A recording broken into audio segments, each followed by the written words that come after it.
Yo, what's going on, everybody? Welcome into the Bulls Report. My name is Patrick Siepman, and coming up on today's show, I want to get you guys the latest injury news around Patrick Williams, as it is looking like he will be fully ready to go for training camp when that gets underway here shortly. And then the Bulls, they took on the Bucks yesterday in their first Summer League game, so I kind of want to give you guys my overall reactions to everybody on the squad, but more specifically, Matas Buzelis, what I thought about him, and also Julian Phillips. It looked very good to me. So I'll be giving you guys my thoughts on that on the second half of today's show. But we're going to start it off with some Patrick Williams injury news. So make sure you guys are subscribed here to the channel, as we're closing in on 9,000 subscribers, which is absolutely awesome. You know, do it for one of my favorite Bulls players of all time, Luol Deng. So hit that subscribe button if you guys haven't already. But let's break down the injury news. So this was coming in from Casey Johnson. And Patrick Williams was courtside for the Summer League game yesterday, and when he was asked about if he would be ready to go for training camp, he said for sure. He also said running and jumping with no pain, and his bone is fully healed. And obviously when Casey asked him if he'll be ready for training camp, he said for sure, no doubt about it. Also, I do want to get you guys this quick quote on Patrick Williams on DeMar DeRozan and that relationship. He said, "That's a relationship that goes beyond basketball." And, you know, that was the one thought I had when DeMar did leave for the Kings. I'm like, I bet you the younger guys on this team, like Kobe White, Io, and Williams, like they looked at DeMar as like an older brother in that locker room. And, you know, obviously having him not there, I think, you know, obviously it's a negative. Like, I think, you know, DeMar's impact will be more felt, you know, off the court than on the court this upcoming year. Is just, you know, missing that veteran presence in that locker room, like, is obviously going to play an impact. But, you know, on the Patrick Williams front, he's ready to go. I think this is great news. Obviously, him signing that 5-year, $90 million deal this offseason. A lot of people said it was too much money, and, you know, I understand that. But, you know, I think the Bulls are, you know, they're gambling a little bit with this contract. Like, obviously, the way Patrick Williams has played since he's been drafted, he's not worth $18 million a year. But, you know, his archetype of being that 3-and-D wing on the perimeter, can knock down the open shot in the flow of the offense, and then also, you know, be that elite wing defender who can guard, you know, realistically 4 positions on offense, probably just besides center. I would feel comfortable with Patrick Williams guarding all of those. And, you know, I think with what we're seeing in the NBA is like those types of players are, and those types of contracts are so valuable. Because, like, let's just say, you know, best case scenario here, like with the Patrick Williams deal, 5 years, $90 million. Let's just say in years 3, 4, and 5 of that, Patrick Williams is a guy who's averaging 15, 16 points a game, 50% from the field, 40% from downtown, and playing elite defense. And he turns himself into one of the better role players in the NBA. Plus, you combine that with the salary cap going up, the tax level, the first, second apron, all that will just naturally grow following this new TV deal. The Bulls are gambling that this will be one of the more team-friendly contracts in a couple of years. So, you know, I'm a believer in Patrick Williams, and hearing he is healthy, fully ready to go in the training camp, that is great news. So shout out to P-Dub. It seems like, you know, the recovery is going, you know, all smoothly. And, you know, specifically on Patrick Williams, since he was courtside at the game yesterday, he had this sweet quote about Matas Buzelis, as when asked Patrick Williams for his early impressions of Buzelis, I think this was at halftime of the game. This is what Casey Johnson said that Williams said to him. He said, "What can't he do? He's young, but he can shoot the ball, change direction, can guard 1 through 5. He's a dog, talking trash already. I love what I'm seeing." And, you know, I'm very optimistic about this wing forward duo that the Bulls have right now of Williams and Buzelis. Hopefully, you know, Matas can be that more, you know, playmaking, offensive-minded forward, and then Patrick Williams would be that defensive anchor, you know, out in the perimeter, who's going to be elite shooter, elite at the mid-range pull-up jump shot. Like, a lot of this is projecting because, you know, as they stand right now, are they anywhere near being, you know, good starters on championship team? Obviously, no. But with Matas being 19, Patrick Williams being 22 years old, who says in 3 years when Williams is 25 and Matas is 22, we're not talking about them as one of the best young wing duos in the NBA.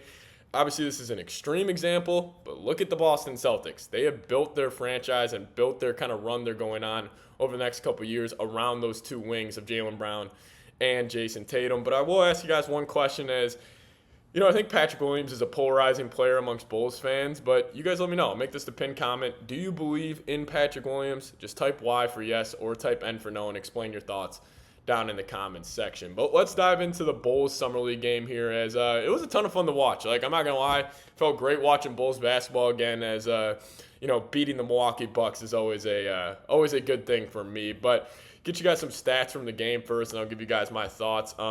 Start off with the first-round pick, Matas Buzelis. Wasn't an efficient day for him. He shot 4 of 15, 7 of 11 from the free throw line, 0 for 4 from 3. I think he airballed 2 of them, so the three-point shot wasn't there for Buzelis, but I love the way he was getting to the rim. He was the second leading scorer on the team behind Julian Phillips, who we'll show some love to as well. But 15 points, 7 rebounds, 2 offensive, got to the free throw line, showed confidence. I liked his handle as well. And also this, I kind of said this before the pre-draft process, that I think Buzelis was going to come in and be a plus defender from day one. He had 2 blocks yesterday, and 1 block specifically. A guard beat him coming around the corner at the elbow area. He was trying to get to like an extended layup with his left hand. Buzelis comes out of nowhere. Looked like LeBron back in the day when he was pinning people off the glass. So that was great to see. And, Buzelis, a couple of notes I had were this will be a process. He is clearly very raw. Like, he is not going to come into the league and be an efficient basketball player right away. Maybe he proves me wrong, and I would absolutely love that out of him. But I think this is going to be a process. But from what I've seen, like, his skill set is an NBA skill set. And I think a lot of people are, they view these G League Ignite prospects as this AAU style of hooper, and I understand that. I view a lot of those guys the same way, but I think Buzelis is so special is because, he has that AAU feel to him where he's that, super athlete, can take you one-on-one, which has a lot to do with NBA, skill set, but also he plays at his own pace. He never seems like he's sped up by the speed of the game, which is something I love. I've used the comparison of Franz Wagner to him, who Franz just signed a 5-year rookie max extension with Orlando. Hopefully, Buzelis can develop into the same, where they're plus defenders, and it's really just going to come down to them, developing that three-point shot if they're going to be a good NBA player compared to a great NBA player. But another note I had, needs to develop the 3-ball. But that will come. I like his jump shot. He gets to the same release point every single time, so I'm not really too concerned about that. And also, I loved him attacking the rim. I mean, he shot 11 free throws yesterday. However, I will say I thought the refs were a little zealous with the whistle. They were blowing it a lot during that game, and it's a summer league game. I kind of just wish they let him play a little bit. But hey, I liked him getting to the rim, putting some pressure on there. Thought it was just an overall really good debut. And the thing I loved the most about his debut was actually his post-game press conference. He said I was sloppy. He said he needs to keep on developing his game, so clearly not satisfied. But I did like the last part. He said, hey, we got to win, so who really cares? And he's been very adamant that, like, all that matters is winning. I love to hear that, especially from a guy you just took in the first round. But let's shift here to Julian Phillips. So Julian Phillips, second-round pick last season out of Tennessee. He was great yesterday. 17 points. His plus-minus was a plus 13. Hit the glass really hard. Had 10 rebounds. 5 of 11 from the field. Knocked down 1 of his 3 three-point attempts. And he was 6 of 9 from the free throw line. So he was able to get to the rim.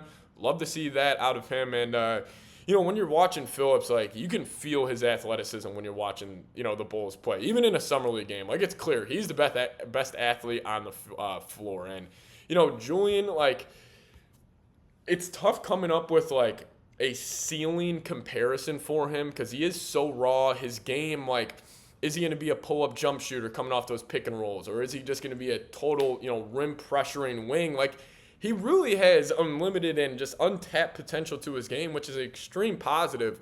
And, just seeing him play in these summer league games, he's, fighting on defense, which I love to see. And, that's why it just always gets me back to the Bulls right now. It's like, you actually have a lot of good young players. Like, I think Julian Phillips is a good young player. I think Matas Buzelis, Patrick Williams, Josh Giddey, even like the older guys like Jalen Smith, Kobe, Io, those guys are all 24 years old.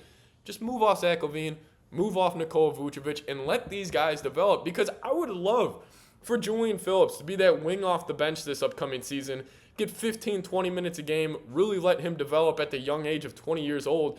That would be fantastic. But, obviously if you don't move LaVine, you don't move Vooch, it's just going to be more tough for these guys to get consistent minutes. So I like what I saw from him. All positive stuff there. A couple guys off the bench that played good.